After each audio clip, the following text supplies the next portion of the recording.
Hi,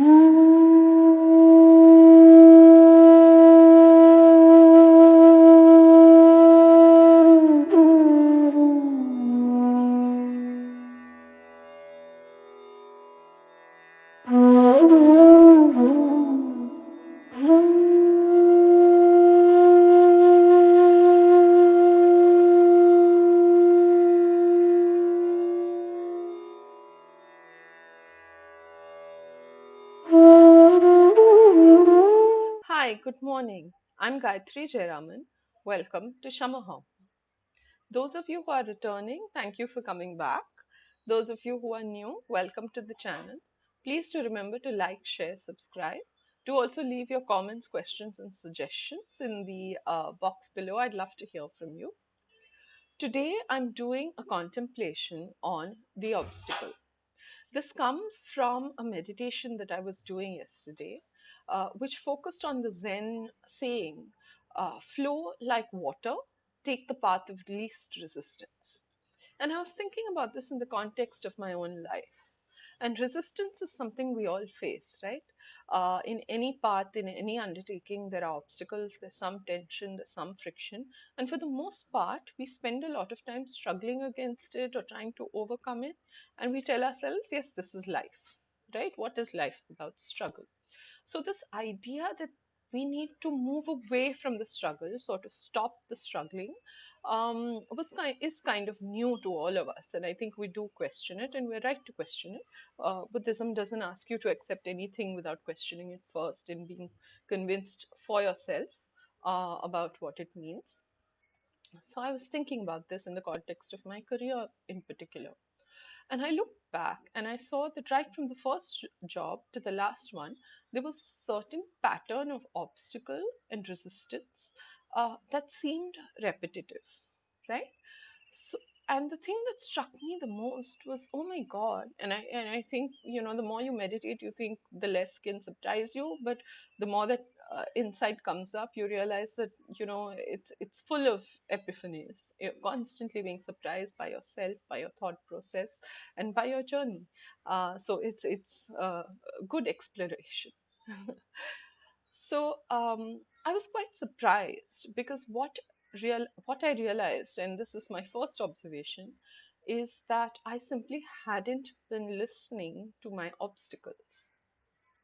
And with that came the insight that the obstacle, like very much like anxiety, is there to protect us, to talk to us, and to give us a sense of our direction.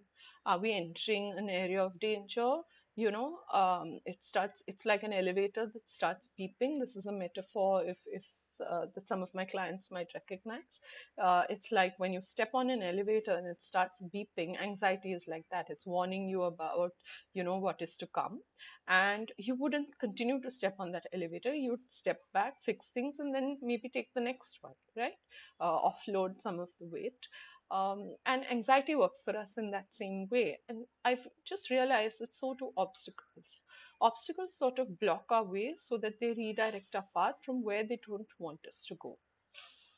And one of the reasons that this happens is one is the principle of dependent arising, which is the fact that everything is interdependent, interlinked. We're all dependent on each other. Some people call it fate, some people call it karma, some people call it the butterfly effect. But basically, anything that happens in the world influences everything else.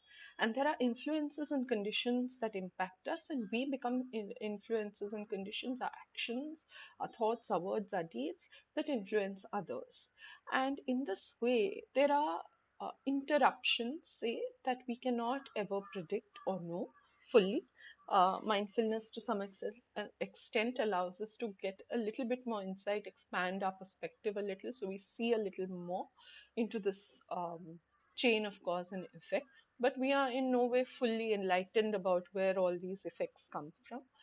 Um, and so we don't always understand why these obstacles come in our path, right? Um, the second reason is because we have such fixed goals that we think that I have only one goal and only one path to reach that goal. When in fact, in reality, if our goals are more flexible and the paths we take to reach them are more dynamic, we will be able to flow like water, right? And the reason for that is nothing in life really unfolds in the way that we imagine it would. If we have a fixed goal, like say I want to be a teacher, I may not always be the kind of teacher I imagine myself to be. If I wanted to work in IT, I may not always be in the kind of job that I wanted to have. It may be completely different from what I imagined, both in a good way as well as a bad way. If I want to be an author, maybe I'm not writing the kind of books that I want to write. Maybe I'm just writing what the market demands, right? So there's a whole different set, and we see this unfold constantly in our lives, but we notice it more when it happens for the bad rather than for the good. And the thing with obstacles is obstacles are redirecting us and asking us to question our assumptions and say, is you may think that this is where you want to go, but I'm here to tell you that this is not where you want to go, not in this way and not through this path, right? So when we start to see these aspects of obstacles, we begin to be able to be more flexible. We can choose not to be flexible, but then we just add suffering to our pain. And as the Buddha said, pain is not optional, but suffering is optional. Or we can say, wait, what is this obstacle saying to me? Do I need to be having a conversation with it? Do I need to understand more about my life, my circumstances, my reactions? Do I need to learn something from this? And then what are the other ways that I can get around this? Where are other directions I can move in? And when we achieve that sort of alignment of mind, body, spirit, we become flexible enough, your shoulders loosen up, you don't become so stiff and rigid about your paths.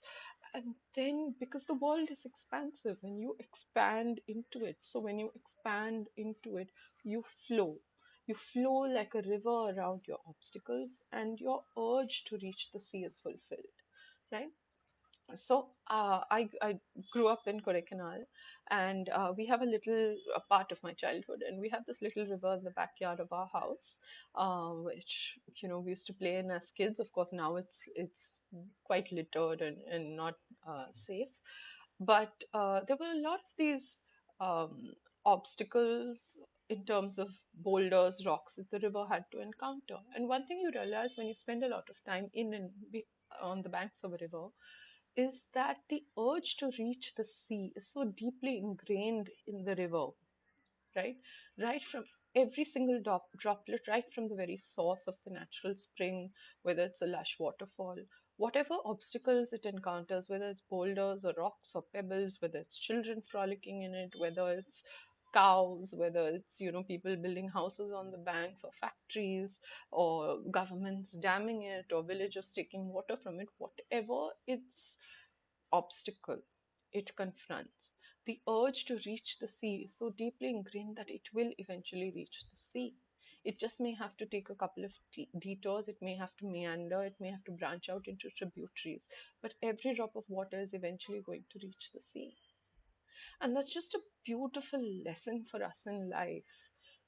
Those of us who get really, really fixated on our goals and say, but why me? And we personalize it and we are traumatized by our inability to reach it. We consider ourselves failures. We consider others failures.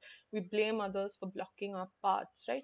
And all of these reactions that we put in just increases our misery and our suffering to what is perceived pain. When in fact, it doesn't even have to be pain. It doesn't even have to be 20 years of struggle if we just at the beginning start listening to our obstacles. Because the obstacle, like anxiety, is trying to have a conversation with us. It's trying to tell us where we don't need to go, where we don't need to be spending our effort and our energy, and the ways in which we can redirect ourselves. And the way to listen to an obstacle is to take a little bit of mindfulness, a little bit of time, shut your eyes, sit down, and say, I'm good. Whatever comes, I'm good. Whatever bad comes, I'm good. Whatever good comes, I'm good. And that's a great way to look at life. And it just eases the path. It's not that obstacles won't be there, but that the obstacles won't matter. I wish you a very obstacle free day. And if you are facing obstacles, just put an arm around their shoulder and embrace them and ask them to talk to you. Have a great day and see you soon.